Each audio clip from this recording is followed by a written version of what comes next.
Taste the Daily.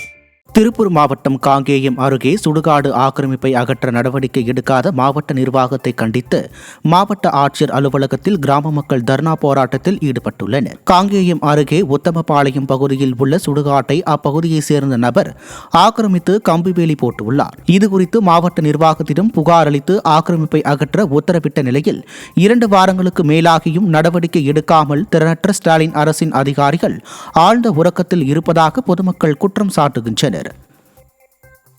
Namakkal மாவட்டம் ராசிபுரம் அணைப்பாளையம் ஊராட்சி ஒன்றிய நடுநிலைப்பள்ளி ஆசிரியை சாந்தி மாணவிகளை தகாத வார்த்தையில் திட்டி அடித்ததாக புகார் எழுந்துள்ளது. இதுகுறித்து மாணவிகள் பெற்றோர்களிடம் தெரிவித்த நிலையில் பெற்றோர்கள் பள்ளிக்கு வந்து ஆசிரியர்களிடம் கேள்வி எழுப்பினர். பெற்றோர்கள் அரசு பள்ளிகளில் சீர்திருத்த நடவடிக்கைகளுக்கு மாறாக இத்தகைய செயற்பாடுகளை எதிர்கொண்டு ஆசிரியர் மீதான உரிய நடவடிக்கை எடுக்க வேண்டும் என வலியுறுத்தினர்.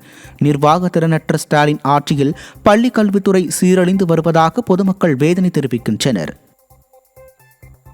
ராணிப்பேட்டை மாவட்டம் அரக்கோணம் வீட்டு வசதி வாரிய குடியிருப்பில் செயல்பட்டு வரும் நூலகம் மற்றும் அறிவுசார் மையத்திற்கு அதிமுக சட்டமன்ற உறுப்பினரும் சட்டமன்ற துணை கொறடாவுமான சு ரவி அரசு தேர்வு எழுதுபவர்களுக்கான வரலாற்று புத்தகங்களை வழங்கினார்.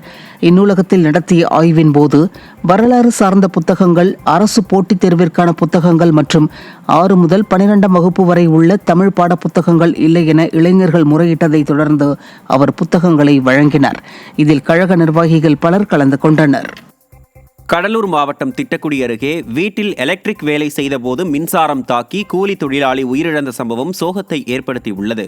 செவ்வேரி கிராமத்தைச் சேர்ந்த ரஞ்சித்குமார் என்பவரது வீட்டில் ஒயரிங் பணியில் ரெட்டாக்குறிச்சி கிராமத்தைச் சேர்ந்த மாயக்கண்ணன் என்பவர் ஈடுபட்டுக் கொண்டிருந்தார். அப்போது எதிர்பாராத விதமாக மாயக்கண்ணன் மீது மின்சாரம் பாய்ந்ததில் அவர் சம்பவ இடத்திலேயே பரிதாபமாக உயிரிழந்தார். இதையடுத்து அவரது உடலை மீட்ட போலீசார் பிரேத பரிசோதனைக்காக மருத்துவமனைக்கு அனுப்பி வைத்ததுடன் விசாரணையும் நடத்தி வருகின்றனர். குமரி மாவட்டம் கருங்கல் அருகே உள்ள மிடாலம் மற்றும் அதன் சுற்றுவட்டார கிராமங்களைச் சேர்ந்த 5 மீனவர்களுக்கு வெளிநாட்டில் வேலை வாங்கி தருவதாக கூறி மோசடி அரங்கேறியுள்ளது. 5 மீனவர்களும் போலி பாஸ்போர்ட்டுகள் மூலம் அழைத்துச் செல்லப்பட்டு ஏமாற்றப்பட்டுள்ளதாக தெரிகிறது.